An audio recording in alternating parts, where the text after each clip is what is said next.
Ating palawakin ang isipan upang imahinasyon ay mapuntahan.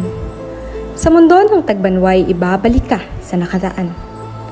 Sa pamamagitan ng mga makasaysayang pahina, iyong malalaman ang nakatagong kultura ng mga katutubong tagbanwa.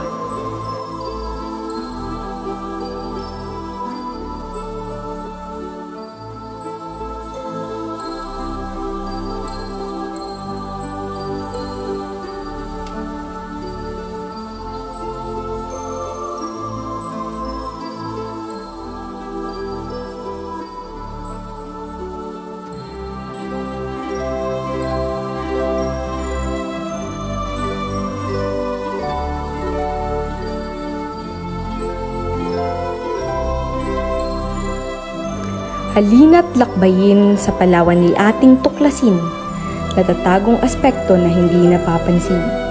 Sa pamamagitan ng salita, tribong Tagbanwa ay kilalanin, bayan ng Aborlan at Coron, Palawan, kung saan sila noon ay nanirahan. Namuhay ng tahimik at payapa, kultura at tradisyon ay niyayakap. Ngunit sa paglipas ng panahon, kulturang kinagisnan, unti-unting tinalikuran. Kinalimutan ng pagyamanin, palawakin at pagyabungin dahil sa mga titig na mapanghusga na para bang isa kang katawa-tawa sa lipunan. Pinipilit ng gobyerno na gamitin ang kanilang lupang kinalakihan para sa kanilang interes.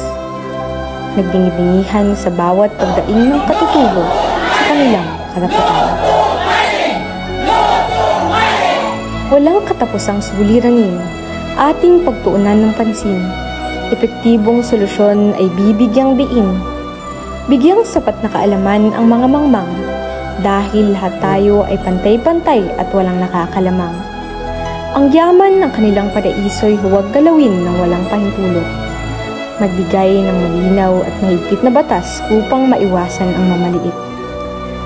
Buksan ang iyong mga mata at magkaisa upang mapagbuklod ang iba't ibang kultura.